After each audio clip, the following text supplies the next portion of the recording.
السلام علیکم ورحمۃ اللہ۔ دیکھیں، وراثت کے معاملے میں کچھ چیزیں جہاں پہ لوگ غلطیاں کر رہے ہوتے ہیں، سب کو سمجھنا چاہیے، سیکھنا چاہیے۔ دیکھیں، اپنی زندگی میں ہی اپنی پراپرٹی کسی وارث کے نام نہیں کرنی چاہیے۔ لوگ کر دیتے ہیں، چاہے بیوی کے نام ہو، چاہے اپنی بیٹی کے نام ہو، کوئی بھی مجبوری ہو تو نہیں کرنی چاہیے،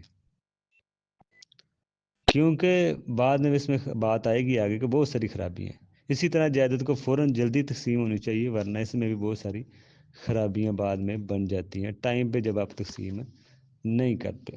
دیکھیں، سب سے پہلے ہم نے نام کی بات کی ہے۔ زندگی میں پراپرٹی کسی کے نام نہیں کرنی چاہیے، بیوی کے نام پراپرٹی نہیں کرنی چاہیے، نہ کسی اور کے نام، بیٹے کے نام، بیٹی کے نام۔ مثال کے طور پہ بیوی کے نام آپ نے پراپرٹی کر دی، اور اگر دوسری شادی کرے گا تو پھر مسئلہ ہوگا۔ اگر بیوی کے نام پراپرٹی ہوگی تو اسے والدین حق مانگ سکتے ہیں، اسے والدین حق مانگ سکتے ہیں، تو پھر مسئلہ ہوگا۔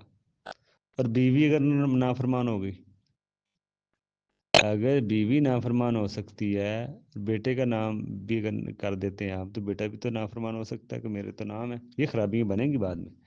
بیوی کا نام کر دی، بیوی سے آپ کی بات ہی نہ سنے، ٹھیک ہے نا؟ تو اس لیے بیٹے کا نام کریں گے، بیٹا نافرمان ہو سکتا ہے۔ تو اگر کسی سے غلطی میں ہو گئی ہے سب وارثوں میں، تو اسے ٹھیک کرنا چاہیے۔ اگر غلطی سے ہو گئی تو سب وارثوں میں اولاد اس سے غلطی کو ٹھیک کرے۔ ہو سکتا ہے کسی کا نام ایک کے کر دیا، تو یہ نہیں ہے کہ اس کا نام کر دیا اس کی ہوگی، سب کی ہوتی ہے، سب معاملے کو ٹھیک کرے۔ اسی طرح اگر وراثت میں کوئی غلطی ہوتی ہے بانٹنے میں، تو آپس میں بیٹھ کر سارے بہن بھائی اس مسئلے کو صحیح کر لیں، غلطی کو ٹھیک کریں، اپنی غلطی کو سدھاریں۔ اسی طرح ایک واقعہ ملتا ہے، سعد بن ابی وقاص نے کہا رضی اللہ عنہ، انہوں نے کہا اللہ کے رسول، میں سارا مال اللہ کے راہ میں دینا چاہتا ہوں۔ یہ بھی ایک غلطی ہوتی ہے لوگوں کی، اپنا مال سارا اللہ کے راستے میں دیتے ہیں۔ اور سعد بن ابی وقاص رضی اللہ عنہ نے کہا کہ اللہ کے رسول، میں اپنا سارا مال اللہ کے راہ میں دینا چاہتا ہوں، کیا میں دے دوں؟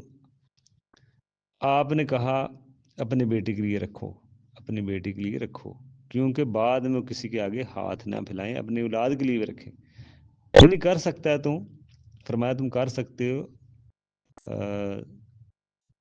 1/3، ٹھیک ہے نا؟